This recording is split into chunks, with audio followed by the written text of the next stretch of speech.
மக்களை வணக்கம். நான் உங்கள் கோடங்கி.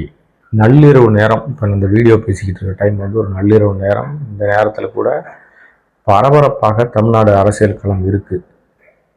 ட்விஸ்ட்டு மேலே ட்விஸ்ட்டு, செகண்டுக்கு செகண்ட், நொடிக்கு நொடி பரபரப்பின் உச்சத்தில் இருக்குது. இன்னும் 48 மணி நேரம் தான் கெடு.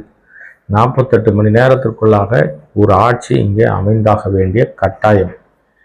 அந்த 48 மணி நேரத்துக்குள்ள ஆட்சி அமையாமல் போனால் ஆட்டோமேட்டிக்காக புதியன்னு சொல்ல முடியாது, ஜனாதிபதி ஆட்சி வந்துடும் தமிழ்நாட்டில். ஏன்னா மே மாதம் 10ஆம் தேதி என்பது இந்த ஆண்டுக்கான கடந்த ஆட்சிக்கான இறுதி நாள், கடைசி நாள். அந்த நாளுக்குள்ளாக புதிய ஆட்சி அமையணும். புதிய ஆட்சி அமையுமா என்பதில் பெரிய கேள்விக்குறி. சில நேரங்களில் வந்து ரிசல்ட் சொல்கிற மாதிரி தான், அவர் வெற்றி பெற்றுட்டார், முன்னிலையில் இருக்கிறார் சொல்லிட்டே இருக்கும்போது திடீர்னு கீழேருந்து ஒருத்தர் அப்படியே ரைஸ் ஆகி மேலே வருவார். கடைசியில் முன்னிலையில் இருந்தவர் அதில் பாதகத்துக்கு போயிடுவார், விரட்டி வந்தவர் வெற்றி பெற்று விடுவார். அல்லது ரெண்டு பேரும் ஈக்குவலாக இருப்பாங்க. இசிஜி மாதிரி திடீர்னு வரும் திடீர்னு போகுன்ற மாதிரி வந்து கடைசியில் ஒரு ஓட்டில் ஜெயிச்ச சிக்கலும் ஒரு ஓட்டில் தோற்ற பிரச்சனையும் இங்கே நம்ம பார்த்துருக்கோம். நீங்கள் வந்து உதாரணத்துக்கு வந்து பெரிய கருப்பன், முன்னாள் அமைச்சர் பெரிய கருப்பன் ஒத்த ஓட்டில் தோற்று போயிட்டார். விசில் முன்னாடி ஒத்த ஓட்டில் தோற்று போயிட்டார். அது இப்போ பெரும் சர்ச்சையை கிளப்பியிருக்கு. அங்கே எண்ணப்படாத 2 ஓட்டு கூடுதலாக இருக்கிறது. அது யாருக்கு போக வேண்டிய வாக்கு? அப்படி அந்த வாக்கு ஒருவேளை திமுகவுக்கு மாறினால் பெரிய கருப்பன் வெற்றி பெற்றிருக்க வேண்டும். அங்கே ஏதோ சதி நடந்திருக்குன்னு அது ஒரு பெரிய சர்ச்சையை உருவாகிட்டு இருக்கு. அது ஒரு தனி ரகம். இப்போ நம்ம பேச போகிற விஷயம், நள்ளிரவில் என்னடா பேசுறீங்க, என்ன புதிய ட்விஸ்ட் அப்படின்னா, டிடிவி தினகரன் ஒரு பெரிய பகீர் குற்றச்சாட்டை முன்வைத்து ஆளுநரை மீட் பண்ணியிருக்காரு. கவர்னரை வந்து ஈஸி அப்ரோச். கவர்னரை போய் மீட் பண்ணோன்னா அப்பாயின்மெண்ட் வாங்கணும், டைம் வாங்கணும். ஆனால் டிடிவி தினகரன் அப்பாயின்மெண்ட் கேட்ட உடனே கவர்னர் வாங்கன்னு சொல்லிட்டார். எதற்காக இரவு நேரத்தில் போய் அவர் வந்து டிடிவி தினகரன் போய் ஆளுநரை சந்தித்தார் என்பது தான் ட்விஸ்டினுடைய உச்சம். என்னன்னா, ஆல்ரெடி எங்களுக்கு வந்து தாவேக்காவை பொறுத்த வரைக்கும் தாவேக்கா எங்களுக்கு வந்து மெஜாரிட்டி கிடைச்சிருச்சு அப்படின்னு சொல்லி ஈவினிங் 6 மணிக்கு மேலே ஆளுநரை போய் விஜய் போய் சந்தித்தார். அப்போது அவர் சொன்ன தகவல் என்னன்னா, எங்களோடு வந்து ஏற்கனவே காங்கிரஸ் 5 இடங்கள் கொடுத்துட்டாங்க, நாங்கள் எங்ககிட்ட 108 இருக்குது, காங்கிரஸ் 5 இடங்கள் கொடுத்துட்டாங்க, 2 கம்யூனிஸ்டுக்கு ஆளுக்கு 2 இடங்கள், 4 இடம் கிடைச்சிருச்சு, அப்புறம் விசிகா 2 இடங்கள், அப்புறம் கூடுதலாகவே IUML முஸ்லீம் லீக், இந்திய யூனியன் முஸ்லீம் லீக் வந்து எங்களுக்கு 2 இடங்கள் கொடுத்துருக்காங்க. ஆக மொத்தம் எங்களிடம் 120 இடங்கள் இருக்கிறது. மெஜாரிட்டிக்கு 118 தான் வேணும், எங்ககிட்ட 120 இடங்கள் இருக்குது, சேஃபர் சைடாக இருக்குது அப்படின்னு சொல்லி கவர்னரை சந்திக்கும் போது கவர்னர் பூங்கொத்து கொடுக்குறாரு, கவர்னர் சால்வ போடுறாரு. விஜய் நாளை காலை 11 மணிக்கு, அதாவது இப்போ நான் பேசிகிட்டு இருக்கேன்னா நாளை காலையில் பேச முடியாது, நள்ளிரவில் பேசுகிறாங்க, இன்று காலை 11 மணிக்கு அவர் பதவியேற்றுக் கொள்வார் அப்படின்னு சொல்லி பரபரப்பாக நேரு உள் விளையாட்டரங்கம் மீண்டும் ஏற்கனவே பணிகள் நிறுத்தப்பட்ட பணிகள் மீண்டும் பரபரப்பாக வேலை பார்த்துக்கிட்டு இருக்காங்க. எந்த நேரத்தில் வேணாலும் பணிகள் முடிக்கப்படும், இரவோடு இரவாக பணிகள் நிறைவேற்றப்பட்டு அவர் பதவியேற்றிருப்பார் அப்படின்னு சொல்லி சொன்னாங்க. அந்த அடிப்படையில் விசிகா வந்து மாலையில் அவங்களுடைய கட்சி தொண்டர்கள்லாம் அமைச்சு ஜூம் மீட்டிங் நடத்திட்டு இருக்காரு. முடிவில் ஒரு கடிதம் கொடுப்பாருன்னு சொன்னாங்க. இதெல்லாம் ஒரு பக்கம் நடந்துகிட்டு இருக்கு. கவர்னரை போய் பார்த்துட்டு வந்துட்டாரு. அப்பா, பிரச்சனை, ஆட்சிக்கு இருந்த பிரச்சனை நீங்கியது. 3வது முறையாக சந்தித்ததுனால அவர் வந்து முதல்வராக பதவியேற்பதில் எந்த தடையும் இல்லை அப்படின்னாங்க. அதே போல விஜய் வழக்கத்துக்கு மாறாக விஜய் வந்து ஒரு பொது இடத்துக்கு பிரச்சாரத்துக்கு வந்தார்னா, ஒரு நாள் வந்தார்னா 5 நாள் லீவு போடுவார். ஏன்னா அவர் வந்து அப்படிதான் பழகி வச்சிருக்காங்க. பெரும்பாலும் யாரையும் அதுக்கு சீக்கிரமே சந்திக்க மாட்டார். அவரை சந்திக்கணும்னாவே அவ்வளவு பெரிய விஷயங்கள் இருக்கும். அவர் பெரும்பாலும் பகல் நேரத்தில் வெளியில வர மாட்டார். அப்படியே வந்தாலும் 6 மணிக்கு முன்னாடி வீட்டுக்கு ஓடி போயிடுவார். அப்படி இருக்கிறவர் 6 மணி தாண்டிய பிறகும் முதல்வர் இவரு நம்ம கவர்னரை சந்திக்க வராரு அப்படிங்கும்போது பதவி, எப்படியாவது முதல்வர் பதவியை நம்ம பிடிச்சிடணுன்ற ஒரு வேகம். அதன் அடிப்படையில் அவர் வந்து கவர்னரை பார்க்கறதுக்காக வராரு. வந்து கவர்னரை பார்த்து எங்ககிட்ட இவ்வளோ ஆதரவு இருக்குது. ஏன்னா அவர் வந்து ஆதரவு கேட்டு யார் ஆஃபீஸுக்கும் போகல. ஆதரவு கேட்டு எல்லா கட்சிகளும் அவங்களுடைய நிர்வாகிகள் அமைச்சு பேசிகிட்டு இருக்காரு தவிர இவர் போகவே இல்லை. வாட்ஸ்அப்பில் அனுப்புகிறார், நீங்கள் வந்து எனக்கு ஆதரவு கொடுங்க அப்படின்னு சொல்லி. திரும்ப அவங்களுக்கு வாட்ஸ்அப்பில் லெட்ரு, எல்லாருக்கும் வாட்ஸ்அப் லெட்ரு. அப்புறம் அவருக்கு ஆதரவு கடிதம் கிடைச்சிச்சின்னு சொன்ன உடனே கம்யூனிஸ்ட் தலைவர்களை போய் சந்திக்கிறார். அதாவது இவருக்கு பர்மிஷன் கொடுத்து நீ ஓகே, நீ முதல்வர் ஆகலான்னு சொன்ன பிறகு அவங்கள போய் சந்திக்கிறாரு. ஆனால் விஜய் செய்த பெரிய தப்பு அப்படின்னா, அவர் முன்பாகவே எல்லா ஆஃபீஸுக்கும் போயிருந்திருக்கணும். இறங்கி போக மாட்டாரா, வரமாட்டாரான்னு கேள்வி கேட்டோம் நம்ம. ஆனால் அவர் செய்ய மாட்டார். அவருடைய இயல்பு அதுதான் தெரிஞ்சிச்சு. இப்போ கவர்னரை போய் சந்திச்சுட்டு மகிழ்ச்சியோடு அவர் வீட்டுக்கு போய் வீட்டில் இறங்கியிருக்க கூட மாட்டார். ஒரு குண்டை போட்டார் திரும்ப. என்னன்னா அந்த ஜூம் மீட்டிங்கு பிறகு அவர் எந்த கடிதத்தையும் கொடுக்கல, ஆதரவு கடிதத்தை. அதற்கு பதிலாக சித்தரஞ்சன் சாலையில் இருக்கிற முதல்வர், முன்னாள் முதல்வர் திமுக தலைவர் ஸ்டாலினை போய் அவர் வீட்டில் போய் சந்தித்து நீண்ட நேர ஆலோசனை. வழக்கமாக ஆதரவு கொடுக்கணும் அப்படின்னா ஆதரவு கடிதத்தை இவர்களே கொடுக்கணும், அவரே அங்கே போனார் அப்படின்னு ஒரு கேள்வி. அது யாருக்கும் புரியாத புதிராக இருக்கிறது. நாளை காலையில் பதில் சொல்லுவாங்கன்னு சொல்லிட்டாங்க. திருமாவளவன் டிமாண்ட் பண்ணுறாரு, துணை முதல்வர் பதவி கேட்குறாரு, 2 எம்எல்ஏக்களுக்கும் அமைச்சர் பதவி கேட்குறாரு அப்படின்னு பல வதந்திகள். அது வதந்தியா உண்மையான்னு தெரியல. பட் ஆனால் அவர்கள் அமைச்சர்கள் ஆனால் மகிழ்ச்சின்னு நம்ம கடந்த வீடியோவிலே சொல்லியிருந்தோம்.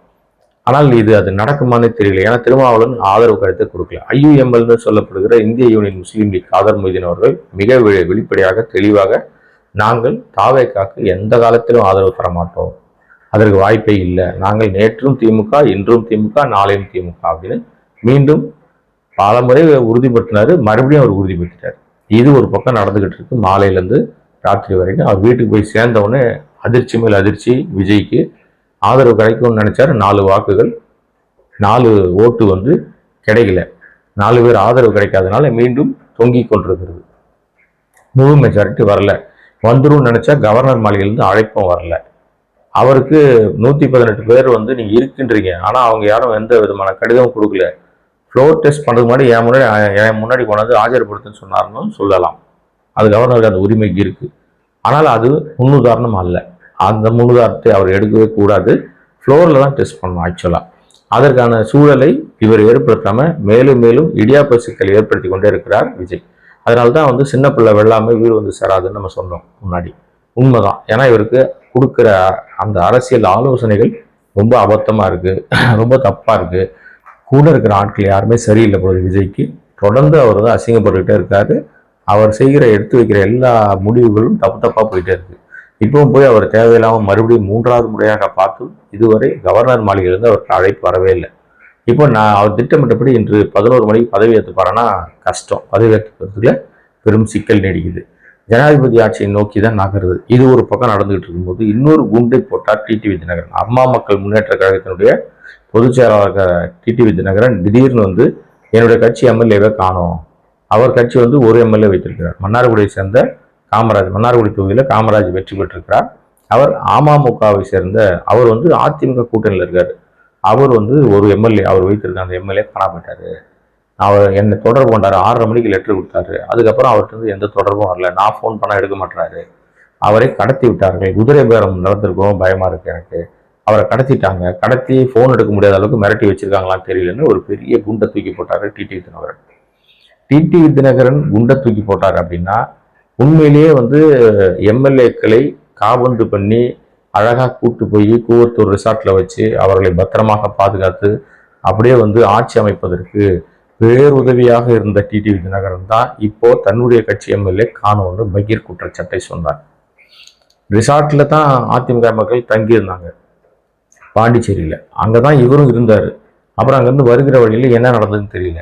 இதுக்கிடையில் திடீர்னு விஜய் வீட்டுக்கு ஒருத்தர் முகத்தை மூடிக்கிட்டு ஒரு இன்னோவா காரில் போனார். அவர் தான் இவர் அப்படின்னு ரெக்கை கட்டி பறந்தது சாயந்தரம் நைட்லேருந்து தகவல்கள். இப்போ என்னடா நடந்துச்சுன்னா அவர் உடனே குதிரை பேரம் நடந்திருக்குது, என்னோட கட்சி எம்எல்ஏவே தாவேக்காவை சேர்ந்தவர் கடத்திட்டாங்க, விஜய் தூய சக்தியா? இல்லை விஜய் ஒரு ஃப்ராடு சக்தி. இவர் ஆரம்பிக்கிறதுக்கு முன்னாடியே பணம் கொடுத்து விலைக்கு வாங்குகிறார் எம்எல்ஏன்னா இவர் எப்படி நல்ல ஒரு நேர்மையான ஆட்சியை தர முடியும், ஊழல் ஆட்சி தான் தர முடியும் அப்படின்னு காட்டமாக தினகரன் பொலன்னு பொழுந்துட்டார். பொழுந்துட்டு அது மட்டும் இல்லாமல் கவர்னர்கிட்ட பர்மிஷன் கேட்க கவர்னர் வாங்கன்ட்டாரு. உடனடியாக கவர்னரை போய் ஒரு கடிதம் கொடுத்துட்டார். இந்த மாதிரி என்னுடைய எம்எல்ஏ காணோம், என் எம்எல்ஏவை கடத்திட்டாங்க, இதற்கு காரணம் டிடிவி, என்னுடைய எம்எல்ஏ நம்ம தாவேக்காவை சேர்ந்தவர்கள்லாம் கடத்திட்டாங்க, விஜய் தான் அதற்கு காரணம், என் எம்எல்ஏவை நீங்கள் இந்த கடத்தல் காரணமாக குதிரை பேரம் நடந்திருக்குமோன்னு சந்தேகமாக இருக்குது, உரிய விசாரணை எடுத்துங்க, இந்த ஆட்சி அமைப்பதில் பிரச்சனை இருக்குது, ஒத்த எம்எல்ஏவே குதிரை பேரத்து பண்ணுறாங்கன்னா எத்தனை பேரே அவர்கள் அந்த மாதிரி பண்ணியிருப்பாங்க அப்படின்னு சொன்னோன்னே கவர்னருக்கு சும்மாவே அவர் சலங்கை கட்டி ஆடுவார். சும்மாவே ஆடுவார். சலங்கை கட்டினா அந்த மாதிரி ஒரு நிலைமைக்கு தள்ளப்பட்டாச்சு. இப்போ சிக்கல் கூடுதலாக மாறி போச்சு. இது ஒரு பக்கம் அவர் பகீர் பிரச்சனையை கிளப்பிட்டு கிளம்பி போனார். போன கொஞ்ச நேரத்தில் மீண்டும் டிடிவி தினகரன் பத்திரிகையாளர் சந்திக்கிறார். இந்த நேரத்தில் இப்போதாங்க ட்விஸ்ட்டுக்கு மேலே அடுத்த ட்விஸ்ட்டு. மீண்டும் அவர் வந்து பத்திரிகையாளர் சந்திக்கும் போது அந்த காணாமல் போனதாக சொல்லப்பட்ட, கடத்தப்பட்டதாக சொல்லப்பட்ட, குதிரை பேர செய்யப்பட்டதாக சொல்லப்பட்ட, விலைக்கு போனதாக சொல்லப்பட்ட, இதெல்லாம் யார் சொன்னது? டிடிவி தினகரன் சொன்ன விஷயம். இதெல்லாம் சொல்லிய அந்த எம்எல்ஏ காமராஜ் அவர் பக்கத்தில் நிற்கிறார். அவர் அப்படியே பேந்த முடிச்சுக்கிட்டு நிற்கிறாரு. இந்த மாதிரி வந்து என் பெயரில் வந்து வாட்ஸ்அப்பில் வந்து ஒரு போலியான கடிதம், ஆதரவு கடிதம், தாவேக்காக்கு நான் சப்போர்ட் பண்ண மாதிரி ஒரு கடிதத்தை அனுப்பியிருக்காங்க அப்படின்னு சொல்லி ஒரு பெரிய மெகா குற்றச்சாட்டை அவரும் சொல்றாரு, டிடிவின்னு சொல்றாரு. நள்ளிரவில் காணாமல் போனதாக சொல்லப்பட்டவர் மீண்டும் வந்து விட்டார். இப்போ அந்த கடத்தல் புகார்ன்றது புகாராக மட்டுமே நிற்குது. அது உண்மையா பொய்யான்னு இனிமேல் காவல்துறை விசாரிக்கணும். இப்போ நமக்கு ஏற்படுகிற சந்தேகங்கள் என்னன்னா, இப்போ அவர் வாட்ஸ்அப்ல சொல்லப்பட்டதாக அனுப்பப்பட்டதாக அந்த புகார் கடிதம் வந்துதான் சொல்றாரு இல்லையா? அதாவது ஆதரவு கடிதம் வாட்ஸ்அப் எந்த எண்ணிலிருந்து வந்தது, யார் அந்த எண்ணுக்கு சொந்தக்காரர், இதெல்லாம் ஈஸியாக கண்டுபிடிச்சிடலாம். பெரிய கஷ்டம்லாம் கிடையாது. ஆக மொத்தம் இதுல வந்து நம்ம மகாபலிபுரத்தில் தங்கியிருந்த தாவேகா எம்எல்ஏக்களுக்கு புசி ஆனந்த் வந்து கிளாஸ் எடுத்திருக்காரு. உங்ககிட்ட வந்து 10 கோடி ரூபாய் கூட முன்னாடி வச்சு காட்டுவாங்க, பணத்தை கொடுக்குறேன்னு சொல்லுவாங்க. அந்த மாதிரி சூழ்நிலைக்கு வரும்போது தளபதி படத்தை பாருங்க, அந்த ஆஃபரை வந்து நீங்க தள்ளி விட்டுருங்க அப்படின்னு சொல்லி கிளாஸ் எடுத்திருக்காரு. இன்னொரு பக்கம் வந்து டிடிவி தினகரன் இப்ப ஏன் தேவையில்லாம களத்துக்குள்ள குதிச்சிருக்காருன்னு தெரியல. இன்னொன்னு இவர் நம்ம எடப்பாடி அவர்களே முதல்வராக்குங்கன்னு கோரிக்கையை வச்சிருக்காரு கவர்னருக்கு. அவர்கிட்ட இருக்கிற ஆட்களே 47 பேர், 50 பேர், 53 பேர் தான் இருக்காங்க. கூட்டணி கட்சியெல்லாம் சேர்ந்தா 53 பேர் தான் இருக்காங்க.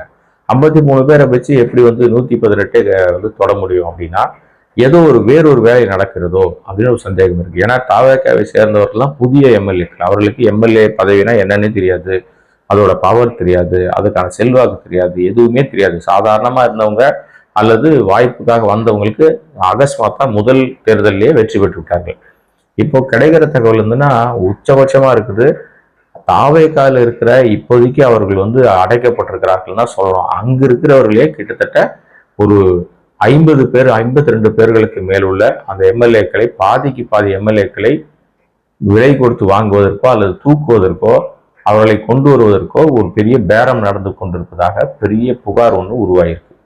அப்படி வந்தால் அவர்கள் அனைவருமே அப்படியே வந்து எடப்பாடி அவர்களுக்கு வந்து சப்போர்ட் பண்ணுவாங்க, ஆதரவு கொடுப்பாங்க. அந்த அடிப்படையில் எடப்பாடி முதல்வராக மாறலாம். அப்படி நடக்கலைன்னா இவர் புகார் கொடுத்துருக்காரு இல்லையா, டிடிவி தினகரன் என்ன புகார் கொடுத்துருக்காருன்னா குதிரை பேர புகார் கொடுத்துருக்காரு.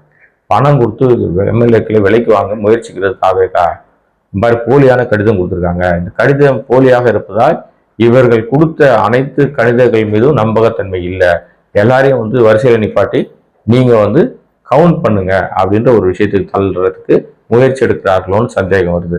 எது எப்படி இருந்தாலும், யார் என்ன குட்டிகாரன் நடிச்சாலும் இன்னும் 48 மணி நேரம் தான் இருக்கு. 10ஆம் தேதிக்குள்ளாக புதிய அரசாங்கம் அமையணும். அமையவில்லை என்றால் ஆட்டோமேட்டிக்காக இன்வேலிடம் இந்த முறை 26இல் வெற்றி பெற்ற அனைத்து எம்எல்ஏக்களாக வெற்றி பெற்றவர்களுடைய வெற்றியும் செல்லாது. தமிழ்நாடு சட்டமன்றம் என்பது அப்படியே முடக்கப்படும். 6 மாதத்துக்கு கவர்னர் ஆட்சி தான் இங்கே இருக்கும். அதுதான், அதை நோக்கி தான் தமிழ்நாடு அரசியல் காலம் நடக்குது. அப்போ முதலமைச்சர் கனவு என்பது விஜய்க்கு முதலமைச்சர் கனவாகத்தான் இருக்கும். அது நனவே ஆகாது. இதை வைத்துக்கொண்டு சிம்பத்தியாக அவர் மக்கள்கிட்ட போய் நின்னா இப்போது பெற்ற வெற்றியை போல பெற முடியுமா என்பதில் மிகப்பெரிய கேள்வி இருக்கு. என்ன பண்ண போறாங்க அப்படின்றது தெரியல. ஏன்னா காலையிலிருந்து வேறொரு ரூமர் ஓடிச்சு. ஒருவேளை விஜயை ஆட்சி அழைக்காவிட்டால் ஒட்டுமொத்தமாக இருக்கிற 107 பேரும் தங்களுடைய பதவிகளை ராஜினாமா செய்து விடுவார்கள். வேறு ஆட்சியோ வேறு ஏதாவது திட்டங்கள் நடந்தால் நாங்கள் மொத்தமாக கூண்டோடு ராஜினாமா செய்வோம்னு விஜய் மிரட்டுவதாக ஒரு தகவல் வந்துச்சு. அப்படி சொன்னவர் சொல்லியும் பிரயோஜனம் இல்லை. ஆட்சியே இவங்க வந்து கொடுக்கக்கூடாது, ஜனாதிபதி ஆட்சிக்கு வரணும் அப்படின்னு முடிவு பண்ணும்போது இவர்கள் ஜனாதிபதி ஆட்சியை கொண்டு வந்தால் அவர்கள் கொண்டு வந்திருக்கிற பல திட்டங்களை அதை வைத்துக்கொண்டு நிறைவேற்றி விடுவார்கள். என்ன செய்ய போறாங்க, எப்படி பண்ண போறாங்க தெரியல. நள்ளிரவுல இந்த புகார் என்பது பெரும் பரபரப்பாக தமிழக அரசியல் களத்தில் ஓடிட்டு இருக்கு. பல மணி நேரத்துக்கு முன்னாடி காணாமல் போனவர் பல மணி நேரத்துக்கு பிறகு மீண்டு வந்து விட்டார்.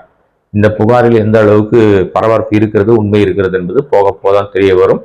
விஜய் தூக்கத்தை தொலைத்து விட்டார் அப்படின்றத நம்ம சொல்றதை விட தன்னுடைய சுற்றி இருக்கிற அந்த ஆலோசனை நபர்களுடைய தவறான கைடு, தவறான ஆலோசனைகளால் விஜய் தொடர்ந்து கேவலப்பட்டு கொண்டே இருக்கிறார். ஆனா அதுதான் நடக்குது, வேற என்ன பண்ண முடியும்? ஸோ அந்த கர்மா என்பது, நான் அது மேலே நம்பிக்கை இல்லை. ஆனா இப்போ நடக்கிற சம்பவங்கள்லாம் பார்க்கும்போது 41 பேருடைய அந்த கடைசி நொடி, கடைசி நிமிடம், அந்த அந்த கோரமான நிமிடம், அந்த கர்மா, அந்த ஆன்மாக்களுடைய அந்த ஓலம் என்பது விஜயை தூங்க விடாமல் தடுக்கிறதோ, பதவியேற்க விடாமல் தடுக்கிறதோ, அவர் கிடைக்க வேண்டிய கையில் கிடைச்சும் அவரால் ருசிக்க முடியாமல் இருக்கிறார். கைக்கு எட்டியது வாய்க்கு எட்டாமல் திணறிக் கொண்டிருக்கிறார். பதட்டத்துல அப்படியே அலை பாய்ந்து கொண்டிருக்கிறார். பதவியில உட்கார முடியலையன்ற வெறியில சுத்திக்கிட்டு இருக்கார். என்ன நடக்க போகுது அப்படின்றத பொறுத்திருப்போம். இந்த வீடியோ சப்ஸ்கிரைப் பண்ணாமல் பார்த்துட்டு இருக்கிற அன்பு நண்பர்கள் சப்ஸ்கிரைப் பண்ணீங்கன்னா இன்னும் பல்வேறு விஷயங்கள் பேசுவதற்கு வாய்ப்பாக அமையும். நன்றி, வணக்கம்.